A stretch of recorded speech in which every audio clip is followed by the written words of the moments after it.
Hey, Mark McElroy here. Just wanted to give a quick video blog of my next journey for the VNS. I know I see a lot of posts and things about, the VNS. What does it work? What does it feel like? What's the scar look like? These things right here. Well, I just want to give a little bit of my experience. I was actually a lab rat for when they were trying to get this approved. I was a lab rat and volunteered. They at the time it was very invasive. It took a lot. Of course, I was one of the first ones, and I did a lot of the recording of what the journey was. What the efficacy of it was, and so it was a little more in depth for me than it would be now. It's a lot more in depth for me than it is now. Now it's like a day surgery. You go in, and this is my next one scheduled. I go in on a Monday. I'm out the same day. I got, they said I'll probably be out of, commission lifting things for about a week maybe. But, so it's a lot different than it was. But back then I had one put in, and, for me, I was ready to, I need to get this done. I wanted to, hey, I wanted immediate results. So, they put it in. I said, ramp that sucker up. I mean, give me all the power you got, Scotty. I mean, I want some, I want it to work. And they did that. And pretty much, I was in outside sales at the time, and they did that. And every now and then my voice would start doing this. And of course, I had it pretty strong. So, I can see why my voice was messed up. But again, I was in outside sales. It decreased seizures probably 30-40% of the time. It really was not acceptable for me at the time, and had to pull out. So then I had this. It's not a bad scar. I mean, this is very thin, and I'll do another video. I guess it's a little clearer, and you can see it here. The one on my chest didn't quite heal as pretty. Nobody sees it anyway, so it doesn't matter. But they put the device in. I can still feel the electrode running up my neck. None of this bothers me. It didn't bother me then. At first, it was kind of a pain, getting used to having this bump in my chest. So, not that big of a deal at all. I mean, it's no big deal. If I've seen these posts of, scared to get one in. It's not. There's nothing to it. Even then, it was a longer process to get there because we were doing it as part of a study. But now it's. And I'll give you more information on the 30th, hopefully, on how quick it takes, on what it feels like, and I'll be able to give my voice, give you an example of what my voice sounds like, and you'll know better then that this stuff's not that bad. The reason I'm doing it now is I had surgery in '96 and I was seizure free for a while, and then started having seizures again about 8 years ago. And started taking medicine again quite a lot, and that's where I'm at now. Is my seizures have kind of migrated to my mouth, where it doesn't go to my hands anymore, but my mouth. Even my little girl, she'll look at me and say, "Daddy, you're making that face." So it affects me there. But right now, I don't. Outside sales is not my livelihood, and so I don't really have to worry about it. What it sounds like. Again, even then, if I wouldn't have been so,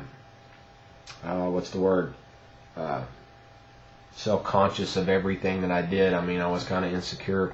I started having seizures when I was 16. I was still kind of messed up as far as me having seizures.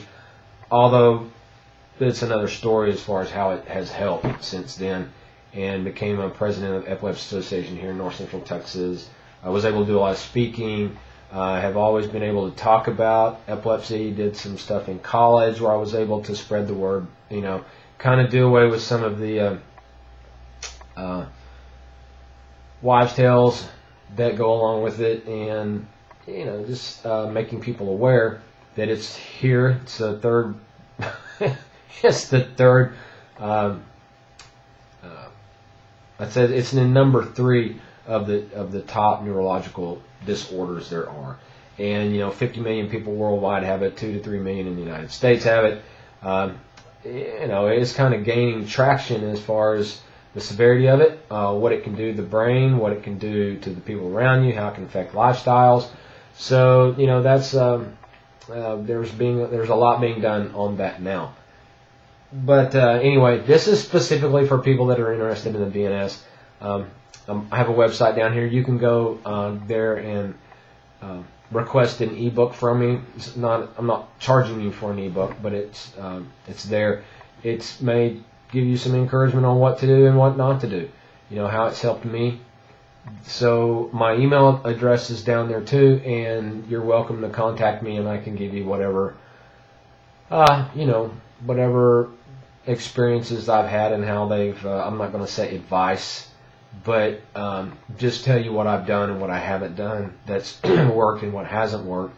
So again, my website's down there, email's down there, if you have any questions or anything like that. But I will update you soon on, like I said, hopefully the 30th. This is why I'm having this done now, is seizures are kind of pretty much under control now. I don't have a big cluster, and a cluster is 10, 20, 30 petty malls right in a row. Not as bad as they used to be, but still happens. I have mainly it's in my face, and now of course I have time if I'm driving. I'll have time to pull over if I need to. But the big deal now is medicine. I just take way too much medicine. I'm up at 1,200 milligrams of Lamictal every day, and it's really starting to take a toll on me. If I didn't get a VNS, hopefully it works, or I'm going to be asking you for a liver pretty soon. I'm joking there. It's not going to kill me because of my liver, but it really does. It's starting to kind of affect my nervous system. Shaking a little bit. Want to get rid of that shake. Like I said, by 12 midnight, I'm going to be I'd be doing the video like this, where I'd be like, hey man, peace out. So that would be the video tonight. Like I said, it gets worse sometimes, not all the time. But again, it's I think all the medicine I take's kind of having a negative effect on me, and we want to get rid of some of that mess. So anyway, that's it for now, and I'll keep you updated on what's going on, and then after the 30th, I'll be able to update you a little bit more on what's happening, and I'll get a video here pretty soon, and I probably don't need to do that, showing you the scars. Again, showing you the scars here of how minute they are, and how they would never bother you. And of course, if you're a guy at my age, when I was younger, my nephews loved it. They thought it was really cool that I had a scar on my neck and one here, and there's that aspect to it that I just kind of made light of it. And when it comes to seizures and all the stuff that comes along with it, that's really one of the best ways to deal with it, is just kind of make light of it. I'm not going to say make light of it, but don't take yourself so serious. And I had to learn that because when I started having them, it was kind of it freaked me out really bad. So I did a bunch of stupid stuff from the time I was 16 to say 24 that I really shouldn't have done, just to escape the fact that I was having seizures. So again, that's just part of my story. And again, I've been dealing with this for 34 years, so I have quite a story. Again, that's for another video. For now, just want to give you an update on the VNS, and again, hopefully that if you're in that situation where you need one, surgery, you can do that. There's other types of things out there now that you can research, and I may have done some of them, but you can there's a website you can go to, and it lists all the studies that are coming up as far as the drugs, new drug studies, there's another subdural device that was just that it just came out. I don't know if I think that's FDA approved now. It may just be in testing, but anyway, that website's out there. I don't have it now handy. I'll get that for you, and maybe you can line yourself out with some tests coming up. Anyway, that's it for now. I will get back to you and kind of keep you updated, and then I'll let you know what happens. I will talk to y'all later. Y'all have a great day. Bye.